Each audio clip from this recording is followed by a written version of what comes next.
A storm is coming. God is about to speak. Elihu is about to be interrupted as he finishes his final words. And when God finally speaks, he speaks to Job directly out of the whirlwind. And Paul looks at life under the law versus the way of faith. Today on 3-in-1, as we consider Job chapters 37 through 39 and Galatians chapter 3. My heart pounds as I think of this. It trembles within me. Listen carefully to the thunder of God's voice as it rolls from his mouth. It rolls across the heavens as his lightning flashes in every direction. Then it comes with the roaring of the thunder, the tremendous voice of his majesty. He does not restrain it when he speaks. God's voice is glorious in the thunder. We can't even imagine the greatness of his power. Oh, Elihu, you have no idea. I can imagine behind Elihu an actual storm is brewing, and Elihu was probably prideful enough to think that God was somehow backing his words with some dramatic effect, as Elihu mentioned the storm several times in the final portion of his speech today. In verse 9, he said, "The stormy wind comes from its chamber." In verses 11 and 12, he said, "He loads the clouds with moisture, and they flash with his lightning. The clouds churn about at his direction." And then verses 15 and 16, "Do you know how God controls the storm and causes the lightning to flash from its clouds? Do you understand how he moves the clouds with wonderful perfection and skill?" And you can almost start to see them spin. But then another voice booms from the storm, from the whirlwind. In verse 1 of the next chapter, it said, "Then the Lord answered Job out of the whirlwind and said, 'Who is this who darkens counsel by words without knowledge? Now prepare yourself like a man. I will question you, and you shall answer me.'" There is so much that strikes me in the first 3 verses of Job chapter 38. The Lord answered Job and not Elihu. Elihu was a non-issue at this point, and the Lord interrupted Job's pity party kind of like a dad, saying, "Stand up now, son. I've got some questions for you." And believe it or not, these 60-plus questions are for Job. They're for Job's benefit as God answers suffering. See, the answer for suffering is God. God. He is the answer for suffering. Who he is, what he has done, what he is like, his power, his glory, his majesty. So God interrupts the ignorance and answers Job, answering suffering with a peek behind the veil so that Job can see God. I love this first part of God's answer to Job, this first part of God's answer to suffering. I love it in the NIV. Listen. "Where were you when I laid the earth's foundations? Tell me if you understand. Who marked off its dimensions? Surely you know. Who stretched a measuring line across it? On what were its footings set? Or who laid its cornerstone? While the morning stars sang together and all the angels shouted for joy. Who shut up the sea behind doors and it burst forth from the womb? When I made the clouds its garment and wrapped it in thick darkness, when I fixed limits for it and set its doors and bars in place, when I said, 'This far you may come and no farther. Here is where your proud waves halt.' Have you ever given orders to the morning or shown the dawn its place, that it might take the earth by the edges and shake the wicked out of it?" Oh man, that is so good, isn't it? That's so God. The answer for suffering. Stop your mouth, stand in awe, and behold God. And chapters 38, 39, 40, and 41 are our primer on this subject. A primer or a primer, however you want to say it, not in the paint sense, but in the elementary introduction sense. Over 60 questions from all sorts of angles to get our mind in the right place, where we can't even see our suffering. Because in comparison to God's glory, earthly temporary suffering here for a season is just so small.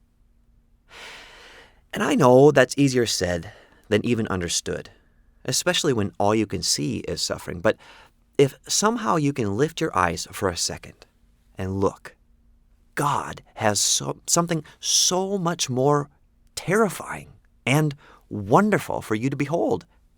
Himself. And so I strongly encourage you to slowly read through these chapters and pause and consider each question, painting the answer in your mind's eye, considering his character and strength and power and majesty and glory. Thinking through even how overwhelmed Job would be, standing there right in front of a Class 7 tornado. Yes, it had to be Class 7. Standing there terrified, and then being even more terrified when the voice of God overwhelmed even the sound of the whirlwind. And then to think that this same God, as powerful as he is good, and that he loved Job, and he knew Job, and he knew Job was blameless and upright, one who feared God and shunned evil. And then to think that this season of suffering in the life of Job was not the end of the story. It was only one chapter, and the page is about to turn. So hold on, dear brother. Hang tight, dear sister. Behold God. Behold God. Be intrigued by him. Consider him. Look at him. Stare at him. Fix your eyes on him and think through who he is. And know that he loves you and that he is about to turn the page. Okay, well, we also have our New Testament reading today where Paul talked about turning another page from the Old Covenant to the New Covenant. See, some were trying to turn back to the Old Covenant because they were scared of grace. Because grace can be scary at times. See, life is like walking on a tightrope, and the law can seem kind of like a guide wire or a safety net or one of those balance poles. But grace is kind of like when Jesus asked Peter out of the boat to walk on water. There's no net, there's no guide wire, there's no balance pole, only the invitation of God and the opportunity to fix our eyes on him.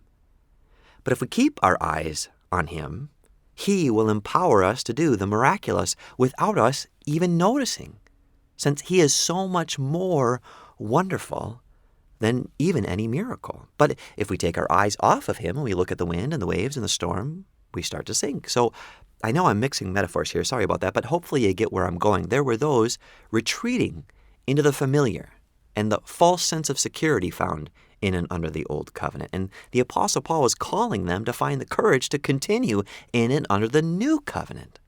Since, as he said in verse 1, "You foolish Galatians, who has bewitched you? Before your very eyes, Jesus Christ was clearly portrayed as crucified." Now, the Phillips translation has a little bit more flavor. "Oh, you dear idiots of Galatia, who saw Jesus Christ the crucified so plainly, who has been casting a spell over you?" Ha! Pastor Paul getting right to the point. See, he's saying, you saw the flannel graph people. You saw sinner on one side, holy God on the other side, gulf in between, and the only way across? The cross. It can't get much clearer than that. So why are you pretending as though you don't know that Christ was crucified? It was also clear. Someone must be casting a spell over you. For, according to the last verse of chapter 2, if righteousness were possible under the law, then Christ died for nothing. Well, Christ did not die for nothing, and righteousness is not possible under the law.